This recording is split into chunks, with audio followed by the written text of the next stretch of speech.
Hey guys, it's NeverSink, and today we are taking a look on how to edit your filter on FilterBlade in order to make it more efficient for chaos recipes. This is a question I'm getting very frequently.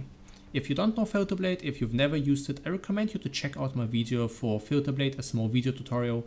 You'll find it in the description of this current small video.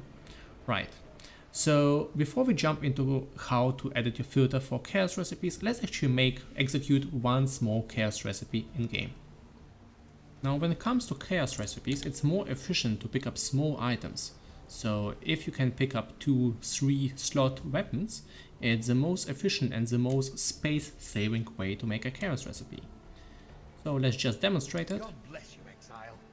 We're gonna sell one rare that's each about level 60, item level 60.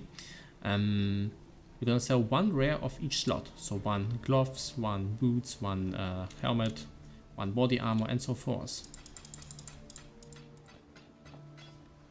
There we go, and if we do it, we actually get a chaos recipe. Right, so let's talk about the strategy when it comes to chaos recipes. Gloves, boots, helmets, body armors, and weapons, you usually find an abundance of those items, even in rarity, right?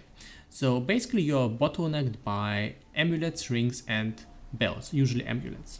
There's no need to highlight them in any special way because those are already highlighted by the filter with a green border. The green border indicates it's a very small item, and those are the 3 item types that we are basically bottlenecked by.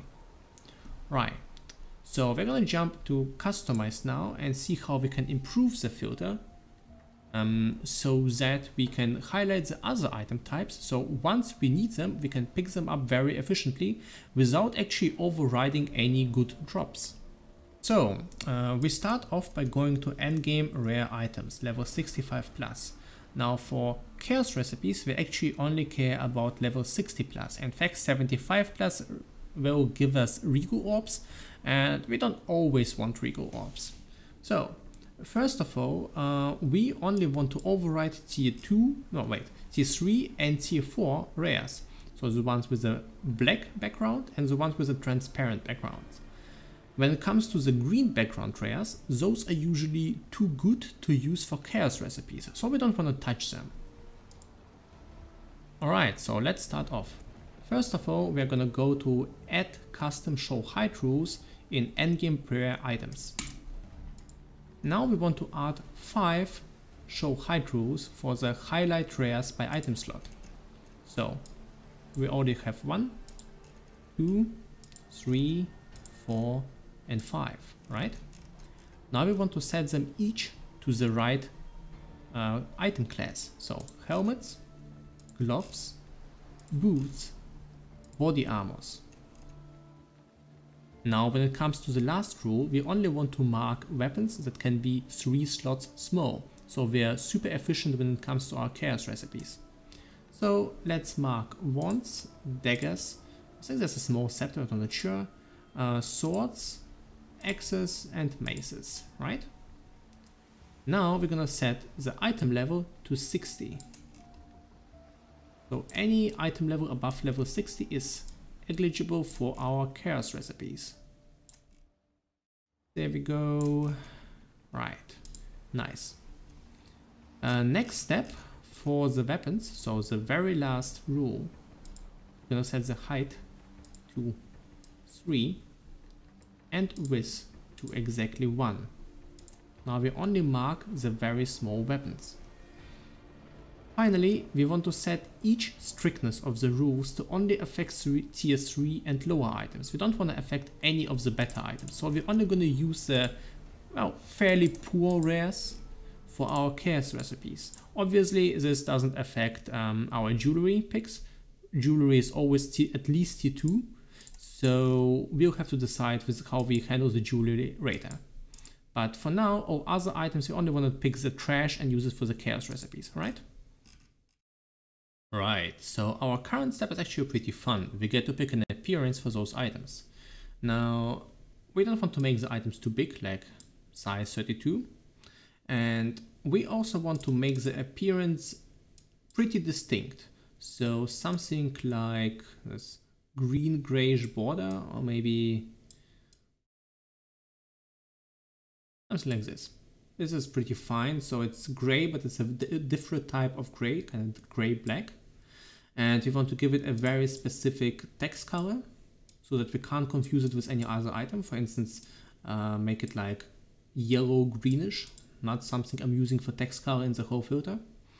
And we want to give each item its own border color. Now, before we do it, we're going to set it just to white and copy the appearance and paste the appearance for every single item. Now, let's say helmets will get the appearance of having a, I don't know, a red border color. Now, gloves will have a bluish border color or a teal border color. Boots will have a yellowish border color or green. You get to pick the colors.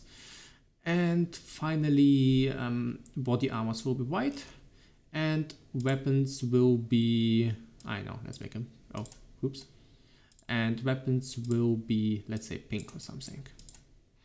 Now, it's totally up to you. Now, if we go to simulate and generate items, you can see that the normal rares still appear big and greenish, and the chaos recipe rares have this green text.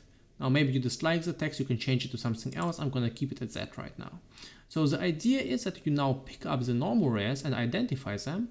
And when it comes to the small rares, you can either identify them if you're going for the one chaos recipe, or you can keep them around and not identify them and dump them into the right stash tab if you wanna go for the two chaos recipe, well, the unidentified chaos recipe. Okay, let's add some final touches. Let's go back to customize. Maybe you don't want to see any T3 and T4 rares except for the chaos recipe ones. In that case, now this is totally optional. In that case, you can hide rares by tier and pick T3 items or wars and click on hide. Now it's important that this section is sorted by priority. So highlight rares by item slot despite affecting T3 and lower items, and this thing hiding any rare T3 and wars item. So highlight will not be affected by hide because it's placed higher. So the higher ones actually have a higher priority over the lower ones. So if we go back to simulate, we see that the Great White Claw is hidden because it's too big for our chaos recipe. Or the Phantom Mace or the Abyssal Axe. Okay, and as a final touch, you can also use the optional filter modules, 20 quality chaos recipe, if you want to. I personally don't recommend it. I find it way too slow, even in comparison to the normal chaos recipes, but that's up to you to decide. Okay guys, so now we have a nice chaos recipe filter. I recommend saving it, and using it is pretty simple. You collect the jewelry, so like amulets, rings and belts. You dump them into a specific stash tab, and when you feel you have enough, let's say you've collected 10 amulets, 20 rings and 10 belts, and if you want to make a chaos recipe, you just run a map. And let's say you want to pick up all helmets first, and just pick up any rare helmet and dump them all into one tab. And once you have enough of those combinations set up, let's say 10 combinations ready, you just sell them all and get 20 chaos recipes. It's a pretty decent way to get income. It's definitely not the fastest way, but especially if you're a new player, or if you're playing self-found and just want to have some chaos recipes, or if you just want to have some fairly chill method, or maybe you just like them, it's still a very efficient method of making currency. So I hope you enjoyed the video, guys. I hope this was helpful. Happy hunting, exiles.